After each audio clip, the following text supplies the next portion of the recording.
Rabbi shrah li sadri wa yassir li amri wahlul 'uqdatam min lisani yafqahu qawli. A'udzubillahi minasyaitonir rajim. Bismillahirrahmanirrahim. Ada pertanyaan, apabila seorang jamaah atau lainnya masuk ke Masjidil Haram dan melakukan tawaf, sudah barang tentu di sana terdapat beberapa kesalahan, maka kami berharap kepada Syekh agar kira menjelaskan kesalahan-kesalahan tersebut. Jawaban, di dalam melakukan tawaf juga terjadi banyak kekeliruan dilakukan oleh sebagian jamaah haji atau lainnya. Di antaranya adalah melafazkan niat di saat akan melakukan tawaf. Kita perhatikan jamaah haji berdiri sambil menghadap Hijr Ismail apabila ia hendak melakukan tawaf sambil mengucapkan, Ya Allah, sesungguhnya aku berniat akan tawaf 7 putaran untuk umroh. Atau ya Allah, aku sesungguhnya aku berniat untuk tawaf 7 putaran untuk haji. Atau ya Allah, aku sesungguhnya aku berniat tawaf 7 putaran untuk takarub kepadamu. Melafazkan atau membaca niat itu bid'ah. Karena Rasulullah SAW tidak pernah melakukannya dan tidak pernah memerintahkan kepada umatnya barang siapa yang beribadah kepada Allah dengan melakukan suatu perkara yang tidak pernah dicontohkan oleh Nabi, tidak pula ia diperintahkan kepada umatnya, maka ia telah melakukan bid'ah dalam agama Allah yang bukan dari ajaran agama. Jadi melafazkan niat saat tawaf itu adalah bid'ah. Ini merupakan suatu kesalahan dilihat dari sudut syaraknya dan juga keliru bila dilihat dari sudut sudut akal, sebab ada apa gerangan yang mendorong untuk melafazkan niat padahal sesungguhnya niat itu ada yang ada di antara di hati. Allah Maha mengetahui apa isi hati, mengetahui bahwa Anda akan melakukan tawaf. Kalau Allah sudah mengetahui semua ini, maka tidak perlu lagi Anda menampakkannya kepada manusia. Barangkali Anda mengatakan, aku lafazkan niat ini supaya seiring dengan apa yang ada dalam hati. Maka jawabannya adalah ibadah itu tidak bisa ditetapkan dengan kias analogi, dan Rasulullah SAW pun telah melakukan tawaf sebelum kamu melakukannya. Beliau tidak pernah mengucapkan niatnya dan seterusnya.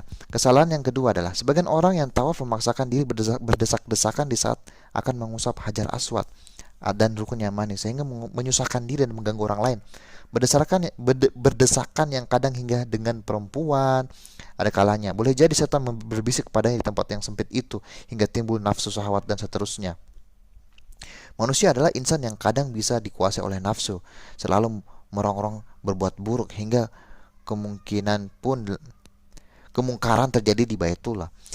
Ini adalah suatu perkara yang bisa menjadi dosa karena agungnya tempat di mana perbuatan dosa, dan juga merupakan fitnah bencana yang dilakukan.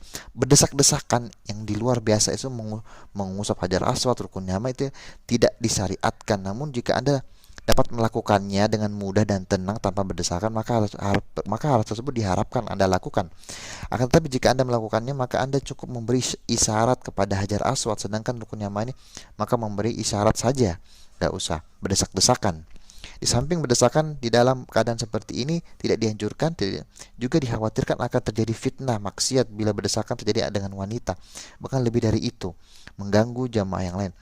Hal yang harus selayaknya diperhatikan oleh setiap orang dalam melakukan tawaf adalah menjaga ketenangan dan tumak nina agar ia dapat menghayati ketaatan kepada Allah yang sedang dilakukannya. Rasulullah SAW telah bersabda, sesungguhnya tawaf itu dilakukan di Baitullah dan di antara Bukit Safa dan Marwah dilakukan pelemparan jumrah untuk menegakkan zikir kepada Allah. Kesalahan yang ketiga, bahwa ada sebagian orang mengira bahwa tawaf tidak sah bila tidak mengecup Hajar Aswad. Bahwa mengecup Hajar Aswad itu syarat sahnya sholat tawaf dan juga bagi sahnya haji dan umrah. Inilah dugaan yang keliru. Mengecup Hajar Aswad itu hukumnya sunat dan tidak merupakan sunnah yang tersendiri atau terpisah, tetapi sunnah bagi orang yang tawaf. Aku tidak mengetahui bahwa mengecup Hajar Aswad itu mau disunahkan di luar tawaf. Dengan berdasarkan hal tersebut apabila mengecup Hajar Aswad itu hukumnya sunnah, bukan wajib dan bukan pula syarat, maka sesungguhnya siapa saja yang tidak mengecup Hajar Aswad saat tawaf tidak bisa dikatakan bahwa tawafnya tidak sah.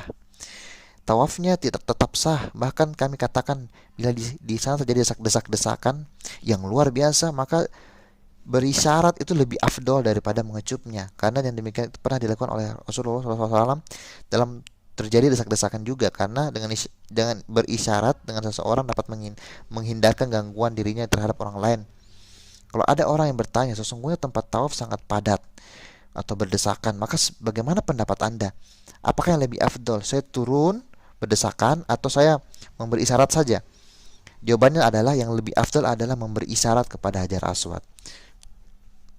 Kesalahan keempat yang dilakukan oleh sebagian orang yang tawaf, mengecup rukun sudut Yamani. Mengecup rukun Yamani itu tidak ada hadis dan ibadah. Apabila tidak ada dalilnya, maka hal tersebut adalah bid'ah. Maka dari itu tidak dibenarkan bagi siapapun mengecup rukun yamani karena tidak ada hadis sahih mengenai tentang itu. Dan demikian pula kami dapatkan sebagian orang jamaah yang mengusap hajar aswad dan rukun yamani dengan tangan kirinya seperti meremehkan. Kesalahan yang kelima yang terjadi di kalangan sebagian orang yang tawaf adalah ada sebagian mereka yang mengira bahwa mengusap hajar aswad dan rukun yamani itu untuk bertabaruk, mencari berkah. Bukan untuk ta'abbud, bukan ibadah. Mereka usap untuk tujuan tabaruk, tujuannya untuk mencari berkah. Bila kemudian Allahu Akbar sebagai isyarat bahwa maksud dari apa yang dilakukan itu adalah tazmullah, bukan mencari berkah dan mengusap hajar aswad tersebut. Amirul Mukminin Umar bin Khattab telah berkata, demi Allah sesungguhnya aku benar-benar mengetahui bahwasanya engkau adalah batu, tidak dapat mendatangkan mara bahaya dan tidak pula memberikan manfaat. Sekiranya aku tidak melihat Rasulullah SAW mengecupmu, niscaya aku tidak akan mengecupmu. Ini adalah keyakinan yang salah dari sebagian jamaah, yaitu adanya sebagian mereka yang beranggapan bahwa tujuan mengusap rukun yamani hajar aswad adalah mencari berkah, hingga ada di antara mereka yang datang dengan membawa anaknya masih kecil untuk mengusap rukun yamani dan hajar aswad, lalu anaknya diusap. Ya Allah, disebutkan bahwa manusia, bahwa batu itu seperti batu. Di sini kita berpindah kepada kesalahan lain yang terjadi di kota suci Madinah, di sisi kubur Rasulullah SAW, di mana ada sebagian jamaah yang mengusap-usap pagar kuburan Nabi. Mereka kemudian mengusapkan ke muka, lalu kepala, dan seterusnya. Keyakinan bahwa perbuatan ini mengundang berkah, hal tersebut adalah salah, bid'ah, dan tidak dapat memberikan manfaat apapun kepada orangnya. Namun jika si pelaku adalah orang yang bodoh, tidak terbenak dalam hatinya bahwa perbuatan tersebut adalah bid'ah, maka masih bisa diharapkan dimaafkan oleh Allah, insya Allah.